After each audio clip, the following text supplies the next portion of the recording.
नमस्कार दोस्तों, सर्दियों का मौसम आ चुका है।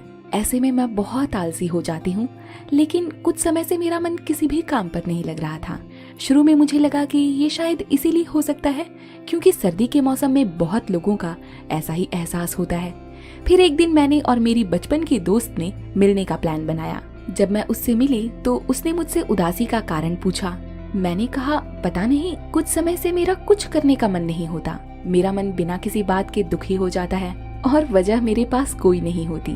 उसने कहा, चल कहीं घूमने चलते हैं, 1-2 दिन के लिए तेरा मूड ठीक हो जाएगा। मैंने कहा, घूमने से भी कुछ नहीं होगा, ये शायद ठंड की वजह से है, और ठंड में तो मैं नहीं घूमने वाली। लेकिन फिर उसके बहुत मनाने के बाद मैं मान गई।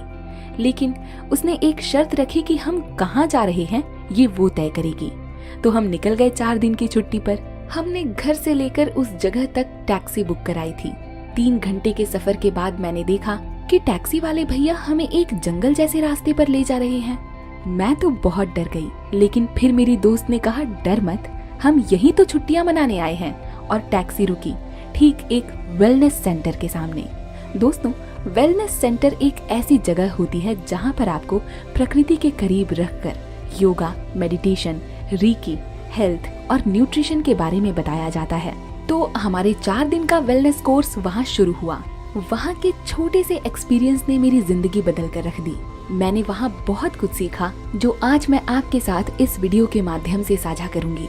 तो दोस्तों, मैं वहाँ एक गुरुजी से मिली जो हमें मेडिटेशन सिखाते थे और नेगेटिव पॉजिटिव एनर्जी के बारे में बताते थे। मैंने उनसे एक दिन पूछ लिया कि गुरुजी, मेरा मूड बिना किसी बात के आजकल काफी खराब रहता था। मुझे इसकी वजह अब तक समझ नहीं आ पा रही है। आप मुझे बता सकते हैं कि ऐसा क्यों महसूस होता है? वो मुस्कुराए और मुझे बैठने का इशारा करके बोले, हमारे आसपास क्या हो रहा है ये हमें बहुत प्रभावित करता है। जब हम बाहर की वाइब्रेशंस को अपने अंदर समा लेते हैं तो हमारा मन भी वैसा ही हो जाता है। मन में एक उथल पुथल सी शुरू हो जाती है। जब बाहर की अच्छी चीजें होती हैं तो हमारा मन अच्छा रहता है, और जब बाहर की चीजें बुरी होती हैं तो हमारे मन में जाने वाली बुरी वाइब्रेशंस हमें विचलित कर देती हैं। क्योंकि तुम अंदर से अच्छा महसूस नहीं कर रही हो, नेगेटिव फील कर रही हो, तो इसका मतलब है कि तुम्हारे अंदर कहीं से नेगेटिव इमोशंस आ रहे हैं। तुम्हें इनको दूर करना होगा। मैंने उनसे कहा कि आप मुझे इसके बारे में अच्छे से बताएं, क्योंकि मुझे उनकी बात को समझने में थोड़ा समय लग रहा था। उन्होंने आगे कहा, नेगेटिव एनर्जी का मतलब है कि हमारे अंदर या हमारे आसपास जो शक्ति है वो हमारे लिए हानिकारक या अनुचित है। नेगेटिव एनर्जी से हमारा मूड, स्वास्थ्य और सुख प्रभावित हो सकता है। बुरे या नकारात्मक विचार, तनाव, डर, ये सब नेगेटिव एनर्जी के कारण हमारी शांति में बाधा डालते हैं। मैं ये सब तुम्हें अच्छे से समझाता हूँ। पहला, मूड खराब होना। उन्होंने बताया, अगर तुम्हें हमेशा लगता है कि तुम्हारा मन बिना बात के खराब है और कुछ करने का मन नहीं होता, तो हो सकता है इसकी वजह नेगेटिव एनर्जी हो।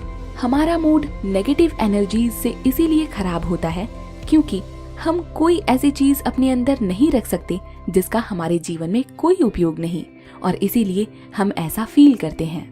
हम अपनी भावनाओं से तो भाग नहीं सकते, लेकिन हमें याद रखना चाहिए कि अगर हम अपनी नेगेटिव एनर्जी को अपने अंदर ही रखे रहेंगे तो ये हमें अपने आज में अच्छे से नहीं जीने देगी, जिसके कारण हमारी जिंदगी मुश्किल होती चली जाएगी। दूसरा, बिगड़ा हुआ शारीरिक स्वास्थ्य।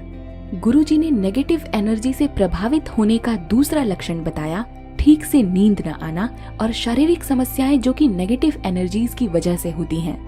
उन्होंने कहा, अगर तुम्हें ढंग से रात को नींद नहीं आती दिन भर काम करने के बावजूद, या फिर अगर तुम्हें लगता है कि अंदर से ही तुम बैलेंस्ड नहीं हो, तो तुम पाओगे कि इसका एक मूल कारण है, और वो कारण है हमारे चक्रास का बैलेंस्ड ना होना। और हमारे चक्रास हमारे अंदर की नेगेटिव एनर्जी से डिस्टर्ब होते हैं। दोस्तों, शरीर के चक्र बैलेंस्ड ना होने का मतलब है कि आपके शरीर, मन और आत्मा की एनर्जी का संतुलन बिगड़ गया है। चक्र हमारे शरीर में विभिन्न स्थानों पर स्थित एनर्जी के केंद्र होते हैं जो हमारे जीवन के विभिन्न पहलुओं से संबंधित हैं। तीसरा लक्षण, हमारे संबंध खराब होना। उन्होंने आगे बताते हुए कहा कि अगर आप एक बहुत अच्छे इंसान हैं और हमेशा दूसरों को खुश रखते हैं, लेकिन आप कुछ समय से खुद ही काफी दुखी हैं और आपका मन नहीं लगता अपने परिवार या जिन लोगों से आप प्यार करते हैं उनसे बात करने में, तो इसका मतलब है कि आपके चक्रास शायद ब्लॉक हो गए हैं। ये सब सुनकर मुझे समझ में आ चुका था कि मैं किसी नेगेटिव एनर्जी की गिरफ्त में आ चुकी हूँ। तो मैंने उनसे कहा कि वो मुझे इससे निकलने के उपाय बताएं। अब क्योंकि वो एक वेलनेस सेंटर था, तो उन्होंने मुझे एक इंसान के अंदर के न केवल शारीरिक बल्कि मानसिक कारण भी बताए और उनसे बाहर कैसे निकला जाए ये भी समझाया।